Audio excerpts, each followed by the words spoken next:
Ayatollah খমিনীর একটি কথা আমার মনে পড়ে, কি সাহস তার।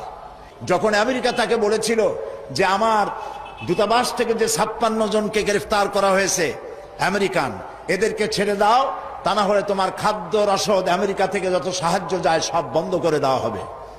আয়াতুল্লাহ খমিনী জবাব দিয়েছিলেন আমেরিকান প্রেসিডেন্টকে, তুমি কারে খাবারের ভয় দেখাও?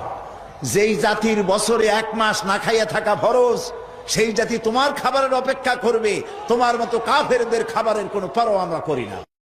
ইরানের মুসলমানেরা, তাদের সাথে আমাদের আকীদার অনেক বেশ কম আছে, কিন্তু তারা যখন ঐক্যবদ্ধ হলো, ইরানের ওলামারা আয়াতুল্লাহরা যখন ঐক্যবদ্ধ হলেন, তখন আমেরিকার মতো বিরাট পরাশক্তিকে তারা পদানত করে ইসলামী রাষ্ট্র, তাদের ভাষায় তারা ইসলামী রাষ্ট্র প্রতিষ্ঠা করতে সক্ষম হয়েছে এবং আমেরিকাকে পদানত করেছে। এখানে আয়াতুল্লাহ খমিনীর একটি কথা আমার মনে পড়ে, কি সাহস তার।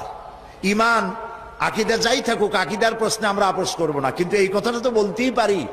যখন আমেরিকা তাকে বলেছিল যে আমার দূতাবাস থেকে যে 56 জনকে গ্রেফতার করা হয়েছে আমেরিকান, এদেরকে ছেড়ে দাও, তা না হলে তোমার খাদ্য রসদ আমেরিকা থেকে যত সাহায্য যায় সব বন্ধ করে দেওয়া হবে। আয়াতুল্লাহ খমিনী জবাব দিয়েছিলেন আমেরিকান প্রেসিডেন্টকে, তুমি কারে খাবারের ভয় দেখাও? যেই জাতির বছরে 1 মাস না খাইয়া থাকা ফরজ, সেই জাতি তোমার খাবারের অপেক্ষা করবে।